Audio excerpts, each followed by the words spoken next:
राधे राधे। संस्कार संस्कृति चैनल में आप सभी का हार्दिक स्वागत है। आशा है आप सभी कुशल मंगल होंगे तथा स्वस्थ होंगे। हिंदू धर्म में हर महीने का अपना एक अलग ही महत्व होता है। इनमें से कार्तिक मास को विशेष रूप से पवित्र माना जाता है। इस महीने में भगवान विष्णु की आराधना का विशेष विधान होता है। कार्तिक स्नान भी उसी का एक हिस्सा है, जो भगवान विष्णु और पवित्र नदियों खासकर गंगा जी की पूजा का एक पवित्र अनुष्ठान है। आइए इस वीडियो के माध्यम से विस्तार से जानेंगे कि कार्तिक स्नान 2024 में कब से शुरू होगा, इसका क्या महत्व है और इससे जुड़ी पौराणिक कथा क्या है। कार्तिक स्नान हर साल कार्तिक मास में किया जाता है। कार्तिक स्नान प्रारंभ तिथि 17 अक्टूबर, कार्तिक शुक्ल पक्ष की प्रतिपदा तिथि, समापन तिथि 15 नवंबर 2024, कार्तिक शुक्ल पक्ष की पूर्णिमा तिथि। इस पूरे महीने के दौरान श्रद्धालु पवित्र नदियों में स्नान करके और भगवान विष्णु की पूजा करके पुण्य लाभ प्राप्त करते हैं। कार्तिक स्नान का महत्व। कार्तिक स्नान का हिंदू धर्म में बहुत गहरा महत्व है। आइए जानते हैं इसके कुछ प्रमुख कारण। आध्यात्मिक शुद्धि। ऐसा माना जाता है कि कार्तिक स्नान करने से व्यक्ति के सभी पाप धुल जाते हैं और आत्मा शुद्ध होती है। पवित्र नदियों का जल पापों को हर लेता है और व्यक्ति को नया जीवन आरंभ करने की प्रेरणा देता है।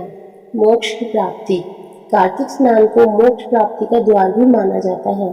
इस महीने में किए गए स्नान, दान और पूजा से व्यक्ति को मोक्ष की प्राप्ति में सहायता मिलती है। हिंदू धर्म में मोक्ष जीवन का अंतिम लक्ष्य माना जाता है। सुख समृद्धि का आगमन। कार्तिक मास में किए गए स्नान, दान और पुण्य के फलों से व्यक्ति के जीवन में सुख समृद्धि का आगमन होता है।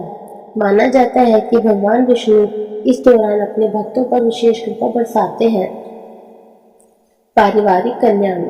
कार्तिक स्नान न केवल व्यक्तिगत लाभ के लिए किया जाता है, बल्कि पूरे परिवार के कल्याण के लिए भी किया जाता है। इस दौरान किए गए अनुष्ठानों से परिवार में शांति और सद्भाव स्थापित होता है। भगवान विष्णु की कृपा।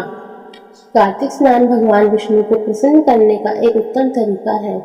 भक्त इस महीने में उनकी पूजा करके उनका आशीर्वाद प्राप्त करते हैं। भगवान विष्णु के आशीर्वाद से व्यक्ति के जीवन में सभी कष्ट दूर हो जाते हैं और मनोवांछित फल प्राप्त होते हैं। आइए जानते हैं कार्तिक स्नान की विधि क्या है। कार्तिक स्नान एक सरल अनुष्ठान है जिसे कोई भी श्रद्धालु अपने घर में कर सकता है। इसकी विधि इस प्रकार है। सुबह जल्दी उठे। कार्तिक स्नान करने के लिए सूर्योदय से पहले उठना शुभ माना जाता है। सबसे पहले स्नान करके स्वयं को स्वच्छ करें। पूजा के समय साफ और धुले हुए वस्त्र पहनने चाहिए। पूजा करने से पहले पूजा स्थल को साफ करके गंगा जल से शुद्ध करें। पूजा स्थान पर भगवान विष्णु की धातु या पत्थर से बनी प्रतिमा स्थापित करें या उनकी तस्वीर लगाएं। प्रतिमा या तस्वीर को गंगा जल से शुद्ध करें और फिर उन्हें पुष्पों और माला से सजाएं। भगवान विष्णु के सामने एक दीपक जलाएं और अगरबत्ती और धूप बत्ती जलाकर उनकी आरती करें। इसके बाद उन्हें तुलसी दल, फल, मिठाई आदि का भोग लगाएं। आप अपनी श्रद्धा अनुसार भगवान विष्णु को उनका प्रिय भोग पंचामृत भी अर्पित कर सकते हैं। भगवान विष्णु की कृपा प्राप्त करने के लिए ओम नमो भगवते वासुदेवाय या ओम विष्णवे नमः जैसे मंत्रों का जाप करें। आप अपनी इच्छा अनुसार अन्य वैष्णव मंत्रों का भी जाप कर सकते हैं। पूजा के बाद यदि संभव हो तो किसी पवित्र नदी, खासकर गंगा नदी में स्नान करें। यदि नदी के पास जाना संभव नहीं है तो घर पर ही स्नान के जल में थोड़ा सा गंगा जल मिलाकर स्नान कर सकते हैं। कार्तिक स्नान के बाद गरीबों और जरूरतमंदों को दान अवश्य करें। दान में अनाज, वस्त्र, धन आदि कुछ भी दिया जा सकता है। दान करने से पुण्य प्राप्त होता है और भगवान विष्णु भी प्रसन्न होते हैं। आप चाहे तो कार्तिक स्नान के बाद विष्णु सहस्त्रनाम का पाठ या किसी अन्य वैष्णव स्त्रोत का पाठ कर सकते हैं। ऐसा करने से मन को शांति मिलती है और आध्यात्मिक उन्नति होती है। आइए सुनते हैं कार्तिक स्नान से जुड़ी पौराणिक कथा। कार्तिक स्नान से जुड़ी एक प्रकृत पौराणिक कथा है जो भगवान विष्णु के त्रिविक्रम रूप और राजा बलि से जुड़ी है। कथा इस प्रकार है। पौराणिक कथा के अनुसार एक बार भगवान विष्णु ने कार्तिक मास में कश्यप ऋषि के आश्रम में निवास किया था। उस समय भगवान विष्णु अपने त्रिविक्रम रूप में थे। कश्यप ऋषि के पुत्र भृगु को जब भगवान विष्णु के वामन रूप का पता चला तो उन्हें क्रोध आ गया और उन्होंने भगवान विष्णु को शाप दिया। शाप के प्रभाव से भगवान विष्णु को बौने का रूप धारण करना पड़ा। भगवान विष्णु ने बौने का रूप धारण कर राजा बलि से 3 पग भूमि दान मांगी। राजा बलि ने भगवान विष्णु को दान दे दिया। अपने 2 पगों में भगवान विष्णु ने स्वर्ग और पृथ्वी को नाप लिया।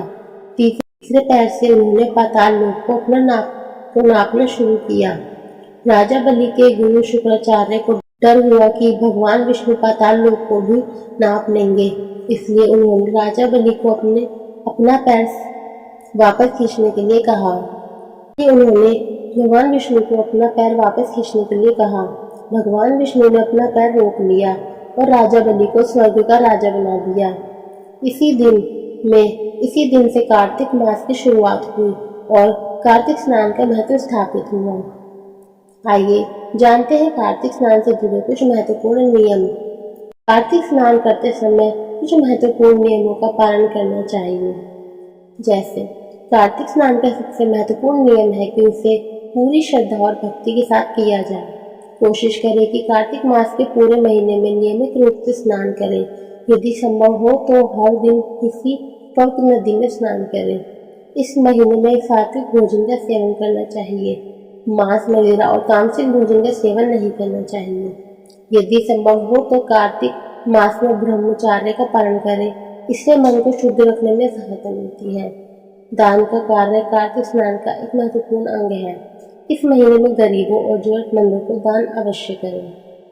आपको हमारी वीडियो अच्छी लगी तो कृपया लाइक, शेयर एंड कमेंट जरूर कीजिएगा।